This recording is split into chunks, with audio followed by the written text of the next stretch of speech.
Hey, football fans, welcome back to another episode of Lions Latest, the show where we like to gather around and talk about the greatest team in the NFL, the Detroit Lions. I'm your host, Bryan Hanes, and we have a couple rumors and updates to get into today, so let's jump straight into the video. Starting off, we have a potential signing rumor. Now, let me know what you guys think about this one because this one's just been circulating around the internet, and I'm just curious to see what you guys think because it's possible, but I'm not too sure about this one. So there are rumors circulating about the possibility of the Lions signing 33-year-old offensive lineman Brandon Scherff. Scherff, former Pro Bowler, could be an upgrade at guard, but the Lions already have pretty good depth at the position. Always good to have depth at the guard, though, especially with Christian Mahogany playing his first year as a starter. It could be another vet to help the younger guys, allowing Mahogany to get some more development time, and possibly they even split snaps.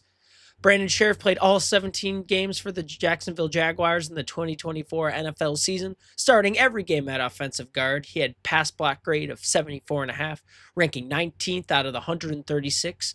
Also had what else did he have?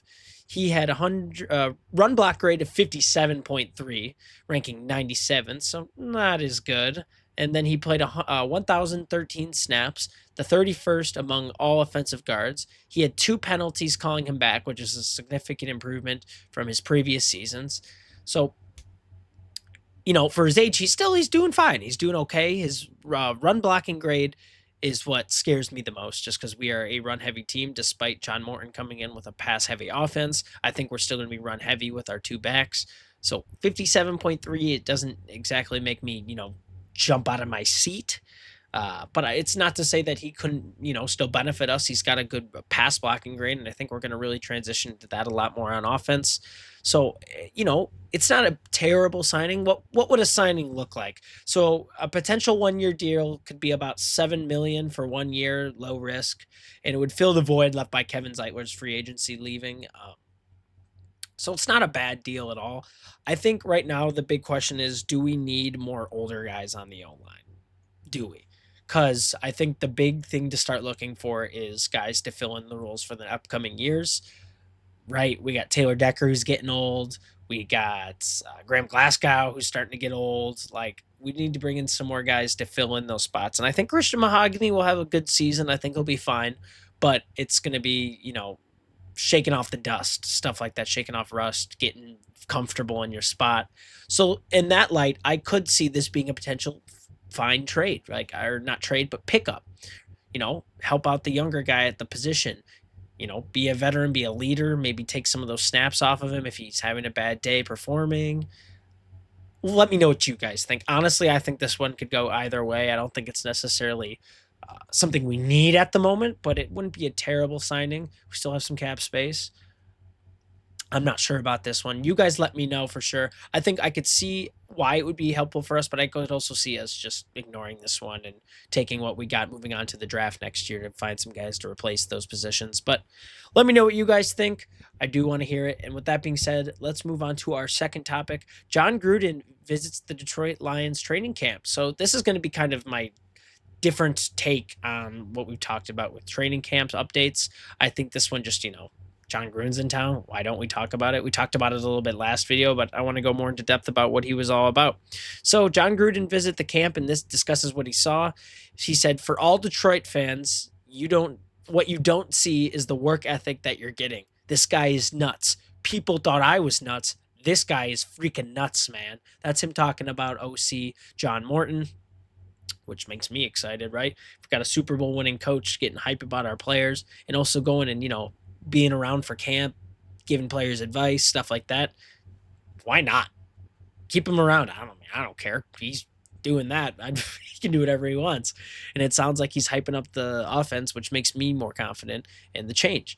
Gruden was a Green Bay Packers receivers coach when John Morton was still playing the position, and then he gave the Lions offensive coordinator his first NFL coaching gig with the Oakland Raiders in 1998. So they have a little bit of history together too, so it's no real big mystery why he was there helping the guys out.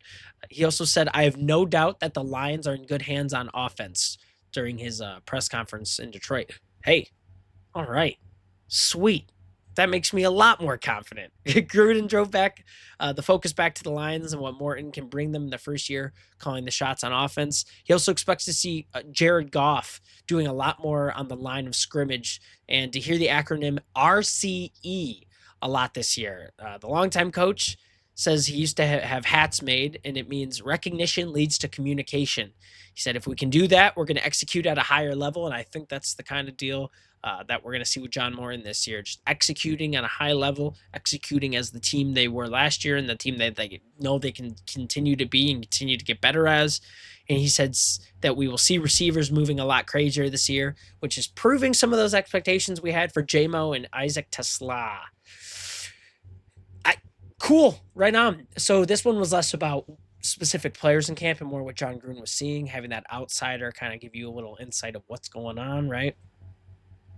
Because I just wanted to know what was going on and see those eyes from a like internal coach point of view, because they're going to give you the coach answers, right? Yeah, we're doing good. Take it day by day. He told us straight up, like, we're in good hand. You guys are in good hands.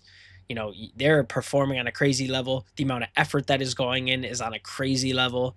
You know, I believe John Gruden. I'll take his word. I'll take his word straight up. Why he has no reason to lie to us. So I think that's pretty exciting. Makes me even more excited for J-Mo and Tesla, those vertical threats that we were looking at preseason. I don't know what else to say. It just makes me excited, guys. I think this is going to be really exciting. And the RCE abbreviation, I think, or acronym, is going to be really cool to kind of go with as well. Make adding to the identity already. It's grit, stuff like that. So I like that there was a little connection. I love that he stayed and helped out the team during practice. I think that's thanks, John Gruden. Hey, thanks, buddy. Appreciate you. And I think it's great that we finally have some kind of confirmation, because we've all kind of thought and been like, oh, it's going to happen. But now we have some confirmation that these things we have kind of been hoping for are starting to manifest and materialize. And that makes me excited for the opening season. So thank you guys for that one. Let me know what you guys think about that. And we're going to move on to our third topic of the day. More injuries, more updates. You guys know I hate talking about injuries, because every time I have to make a thing about injuries, that just means that something bad is going on for my team. So this is my least favorite topic to talk on, but I want to update you guys and keep you updated on what's going on if you're not aware. So let's start off with the big one. Terrion Arnold left practice early with a hamstring injury. Early in practice, Jared Goff targeted Sam Laporta on a downfield route with Arnold in coverage. After the ball was overthrown, Arnold got up gingerly and was holding on to his right upper leg. Arnold spent the rest of the practice working with the trainer and remained on the sidelines. The team announced it was a hamstring injury, and Arnold did not speak to reporters when coming off the field, so he wasn't happy. Something is obviously hurting on him. Hamstring, right? But it's obviously, I don't think this one's a minor injury. I think this one he's going to be out for a little bit, which makes me upset, because this is the second injury in about a week now. Just no good. We need to keep. He's one of our guys we really need to keep up. Rock Ya-Sin came in and was doing reps for him afterwards, but Rock Ya-Sin is not the guy I want starting all year. So next guy up mentality for sure, but hopefully Terrion Arnold comes back healthy. Derek Barnes, we know he's been dealing with stuff. The Lions linebacker was evaluated for a hand injury after leaving practice early. The injury occurred during a special teams period, and it was reported a minor injury. So, he came after coming back from that knee injury that took him out for most of the season last year. I would hate to see him go out even before the season starts with something like a hand injury. So it's glad it's a minor injury. Let's get him back, Derek Barnes. We signed you a contract, buddy. Now we need you to go to work, and I know you can do it. Kirby Joseph has now missed 3 consecutive practices with a knee injury. Oh, boy. Dan Campbell announced, though, that it's not anything major, just a bit of knee irritation, and they're expecting him to come back this Saturday. Woo! Thank God, because we need him. We need him.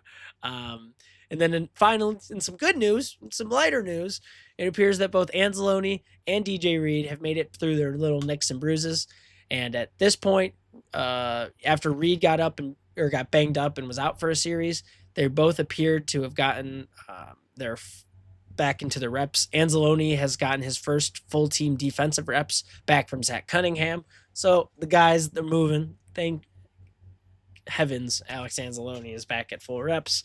Need that guy for sure, especially for this Ravens week where Lamar Jackson's going to be running around the field with his like crazy. So we need someone to get on that. And Alex Anzalone, glad you're getting those defensive reps in, brother. Start practicing QB contain. QB contain. That's the name of the game.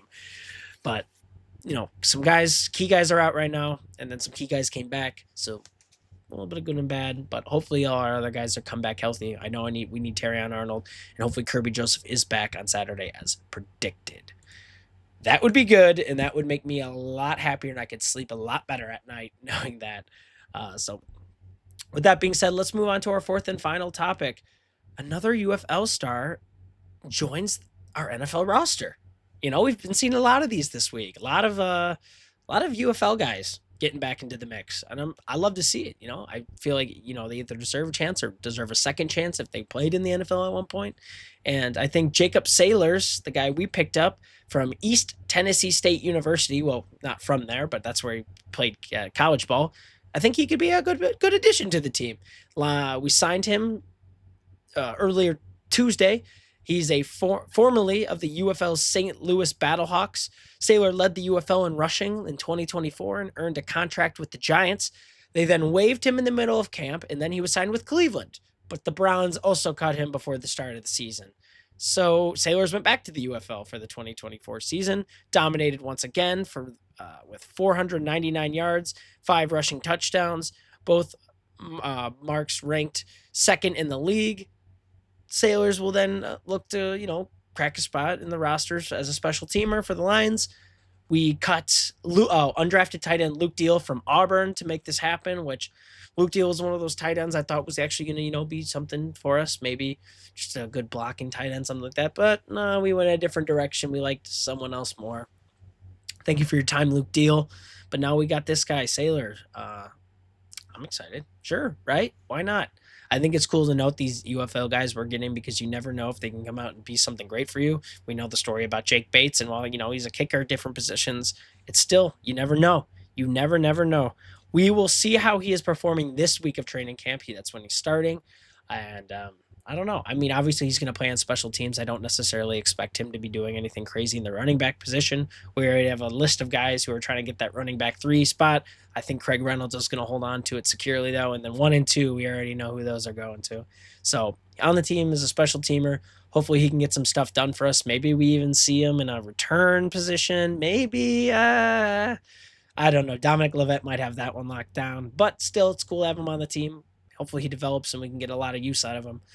But with that being said, I believe we are out of time today. Thank you so much for watching this episode of Lions Latest. If you made it to this point of the video, what do you think about Jacob Sailors? The UFL guy. What do you think? Good pickup? Not necessary pickup? What do you think? And also, what do you guys think about the signing rumor? Is it a possibility? Is it even worth it? Let me know in the comments. I really want to hear what your thoughts are. Make sure you guys like, comment, and subscribe. On the road to 400 subs, and you guys' support has been crazy, so I know we're going to get there. Thank you so much. I'll see you guys in the next video, and you have a great rest of your day.